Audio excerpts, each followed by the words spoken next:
Vamos lá para o nosso próximo livro.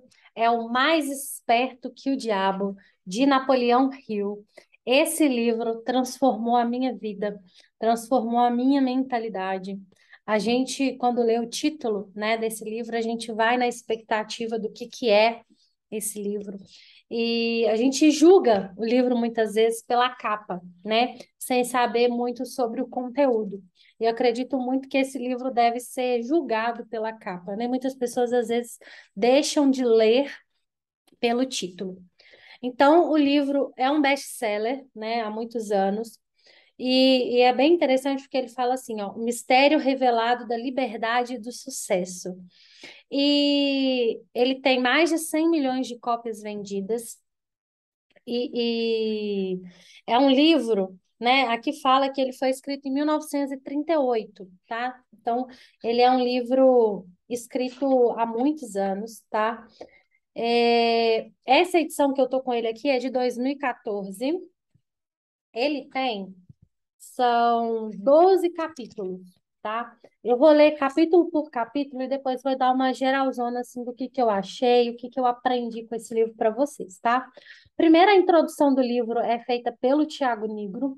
Quem conhece é um cara, né, que tem muito resultado, trabalha no mundo das finanças, ele tem um canal de finanças na internet, no YouTube, né? E ele é referência aí no mercado, é do Grupo Primo. É bem legal quem não acompanha, né? Quiser acompanhar alguém que fala de finanças, alguém que fala sobre mentalidade, sobre produtividade, Thiago Nigro é bem legal. E aí, deixa eu só fechar uma janelinha aqui para não ficar incomodando a gente na nossa aula. Isso. No capítulo 1, ele vai falar: meu primeiro encontro com Edward Carnegie. Carnegie, achei assim que fala.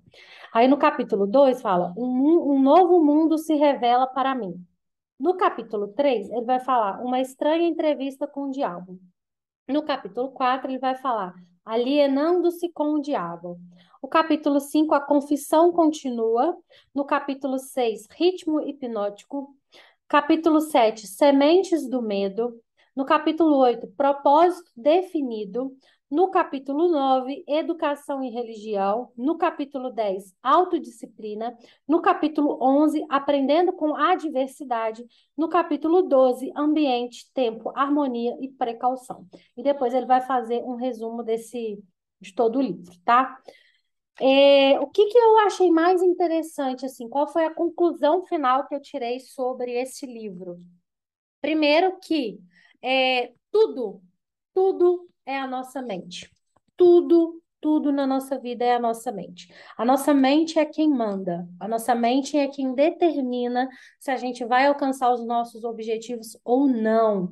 Claro que, sim, eu acredito em Deus, eu acredito em propósitos, eu acredito que a gente emana para o mundo a informação que a gente deseja para a nossa vida. Claro que eu acredito nisso, né? Eu tenho muita fé em Deus, mas Deus é nosso Pai, é quem nos ama, né?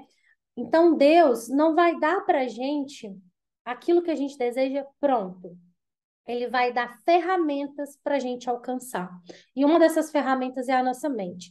Vamos usar de exemplo um pai e um filho que corre, tá? Vamos colocar nós no lugar, esse pai sendo Deus, nós sendo filho, tá? Vamos usar esse exemplo do filho que corre. O pai não vai dar a medalha de ouro para o filho ganhar a corrida. Jamais ele vai dar a medalha de ouro. Mas ele vai dar o tênis, que é para o filho correr, performar melhor e chegar e alcançar a medalha de ouro. Então, Deus na nossa vida age da mesma forma. Então, Deus não age dando a nossa medalha de ouro. Deus dá nosso tênis para a gente correr, para a gente alcançar. E uma das ferramentas que a gente tem poderosa na nossa vida, que Deus nos deu, é nossa mente. Então, a gente precisa muito trabalhar a nossa mente, entender a nossa mente, porque entendendo a nossa mente, a gente nos entende, a gente tem inteligência emocional para a gente lidar com todas as adversidades da vida, com todas as, né, os desafios que vêm, mas também saber lidar com as emoções, saber tomar decisões certas, saber ir para o caminho certo para a gente alcançar aquilo que a gente deseja, tá? Então, foi muito isso que eu aprendi nesse livro. E aí tem algumas coisas que foram revelações para mim, Luana, que eu achei muito forte, eu achei muito interessante, que é no capítulo 4, quando ele fala sobre alienação, que são pessoas alienadas, né? E ele traz uma lista de, como é que fala? Uma lista de, não é personalidade, mas de características que as pessoas alienadas têm. Gente, é forte isso, porque a gente começa a identificar à nossa volta pessoas alienadas ou até comportamentos que a gente mesmo tem, que a gente pode se tornar um alienado, né? Então a gente tem que tomar esse cuidado. Porque o que que é uma pessoa alienada para que ele explica no livro? São pessoas que não conseguem pensar por si próprio, não têm o pensamento por si próprio, tá? Então vai muito pelo que os outros vão falar, porque os outros vão dizer. Então é bem legal essa lista de pessoas alienadas, né? E aí ele vai falar que formas que ele alinea as pessoas, como ele vai alienar, como as pessoas são alienadas muitas vezes por comida, por sexo, por drogas, né? Por compulsões, compulsão de comida, por compulsão de compra. Tem várias formas de alienar as pessoas. E aí ele vai contando de que maneira que as pessoas são alienadas e como que as pessoas ficam alienadas, né? E no capítulo 6, quando ele fala de ritmo hipnótico, também foi muito forte para mim. Por quê? Porque o ritmo hipnótico é algo cíclico, né? É algo contínuo, que não para, né? E aí ele dá exemplo que a natureza é um ritmo hipnótico, porque a natureza ela é contínua, ela é um fluxo, né? A gente nasce, cresce, reproduz e morre. As estações do ano, outono, primavera, verão e inverno, são sempre as mesmas coisas. Então, isso é esse ritmo hipnótico. E que nós, humanos, nós também temos esse ritmo hipnótico na nossa vida. E que alguns ritmos hipnóticos que a gente tem, muitas das vezes não nos ajuda, nos atrapalha, né? Então, até naquele livro que eu comentei no mais.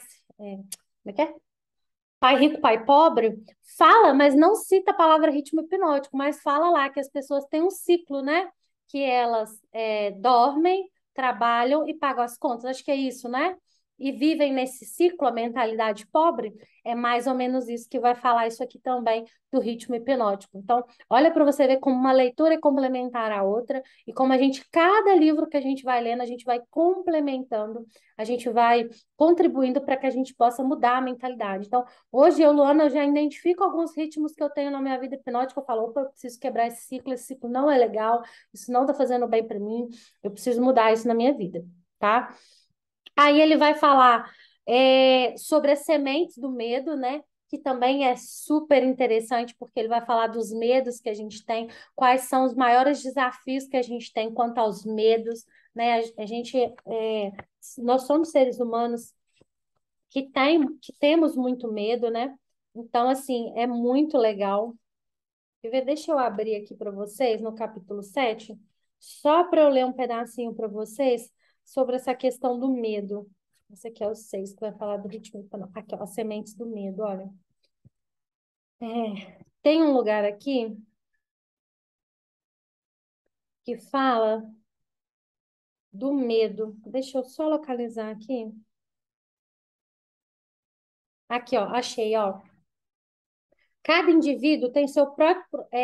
O autor perguntando para o diabo, né? Ó, cada indivíduo tem o seu próprio ritmo de pensamento. Aí ele vai falar: sim, essa é precisamente a maior diferença entre os indivíduos. A pessoa que pensa em termos de poder, sucesso, opulência, define um ritmo tal qual atrai essas possessões desejáveis. A pessoa que pensa em termos de miséria, escassez, fracasso, desencorajamento e pobreza atrai essas influências indesejáveis. Isso explica porque tanto o sucesso quanto o fracasso são resultados do hábito. O hábito estabelece o ritmo de pensamento e esse ritmo atrai o objeto, que por sua vez representa o pensamento dominante. Olha que forte isso, gente. É muito forte isso, porque é muito forte isso, porque olha como é a questão do ritmo, a questão dos pensamentos, a questão o que a gente tem que pensar, o que tem que passar na nossa mente. A gente não pode ter pensamento de fracasso, a gente não pode ter pensamento de pobreza, a gente precisa ter pensamento de abundância, a gente precisa ter pensamento que igual ele fala aqui, ó, de sucesso, de bons hábitos. É isso que a gente precisa na nossa vida. É esses os hábitos que a gente precisa trazer na nossa vida, porque a gente vai estabelecer outros ritmos, outros pensamentos que vai atrair. Tem uma coisa também que eu gosto muito, eu converso muito isso com o Luiz Carlos, que é meu marido, que é o seguinte: a gente precisa parecer ser para ser no futuro. Eu, Luana, desejo ser uma pessoa milionária. Eu desejo, eu quero muito isso para minha vida. Eu quero uma abundância financeira na minha vida. Então, eu vou parecer ser para depois eu ter, né? Por quê? Eu parecendo ser uma pessoa abundante, uma pessoa próspera, uma pessoa de resultado, automaticamente eu vou trazer isso para minha vida. Automaticamente eu vou desejar isso para minha vida e eu vou mandar essa mensagem para Deus, para o universo, aquilo que você acredita. Eu vou mandar essa mensagem e essa mensagem vai voltar. Porque eu não vou mandar uma mensagem conflitante. Imagina, eu quero ser rica, próspera, abundante, mas eu não me preocupo com a minha aparência, eu ando desleixada, eu não cuido do meu dinheiro, eu gasto a reveria. Qual é a mensagem que eu estou mandando para o mundo? O que que eu estou falando para o mundo? Que eu quero ser uma pessoa próspera ou que eu sou uma pessoa que não ligo para essas coisas? Então a gente precisa ter cautela, né, para esses detalhes na nossa vida. Vamos continuar aqui.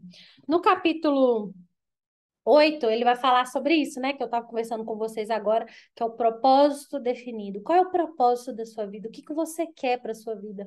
Pare de preocupar com o que os outros querem para você, o que você quer para você, né? O seu propósito. E aí ele vai falar no capítulo 9 sobre educação e sobre religião, inclusive ele faz algumas críticas sobre o sistema educacional, sobre a questão da religião nas nossas vidas, que também é um alerta, tá? Que também é um, não é porque a gente faz parte de dentro de um sistema, a gente precisa concordar com tudo. Tem coisas que a gente não precisa concordar, a gente pode discordar, tá? E isso é pensar por você, não é pensar pelos outros e aceitar tudo e baixar a cabeça, tá? É bem legal também. No capítulo 10 ele vai falar sobre autodisciplina. Gente, autodisciplina é você se disciplinar, sem você precisar que o outro fique mandando as coisas para você fazer, tá? Autodisciplina. E isso é fundamental na nossa vida, para tudo. A gente precisa ter conhecimento? Precisa. A gente precisa buscar novos horizontes? Precisa. Mas a gente precisa, primeiramente, de ação, de autodisciplina, fazer acontecer, tá? E aí, no capítulo 12, que também trata muito no Pai Rico, Pai Pobre, e em outros livros que eu estou lendo também, que é sobre ambiente, tempo, harmonia e precaução. Gente, o ambiente que a gente vive faz toda a diferença na nossa vida.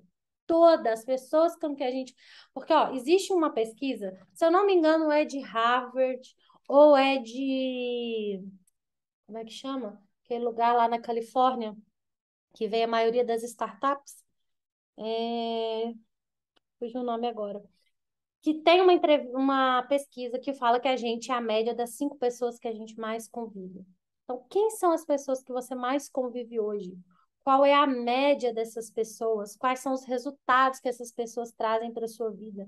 Qual é a situação financeira dessas pessoas? Porque essas pessoas vão influenciar diretamente na sua vida, em quem você é, nos seus pensamentos, na sua forma de agir, tá? E isso também é uma coisa que a gente precisa ficar muito ligado. O outra questão que ele vem falar aqui é sobre o tempo. Gente, nosso tempo é valioso demais, a nossa vida é valiosa demais para a gente perder tempo com coisa fútil, para a gente perder tempo preocupando com algumas coisas que a gente não tem que preocupar com o problema, a gente tem que preocupar com a solução. Deixa o problema de lado. Qual é a solução do seu problema? Como você resolve? Tá nas suas mãos resolver? Então pega e resolve. Agora não tá nas suas mãos, não tá no seu controle, não depende de você. Larga isso para lá e segue a sua vida. Faça aquilo que está no seu controle, nas suas mãos. Seu tempo é valioso demais, mas demais mesmo. Seja uma pessoa organizada, seja uma pessoa que tenha alta performance para você ser uma pessoa diferente, tá? Diferente. Não seja essa pessoa que, que não se preocupa com isso, porque isso vai fazer diferença na sua vida. Vamos lá. Harmonia e precaução. Harmonia é a questão da harmonia da sua vida, como você leva a sua vida, qual é o ciclo, né, que você leva para a sua vida, né? Harmonia na sua casa, na sua família, no seu trabalho, harmonia com aquilo que você faz, né? E aí, vamos ver aqui. Tem muitas frases, tem muita coisa tirada desse livro que, assim, gente, é maravilhoso, é maravilhoso.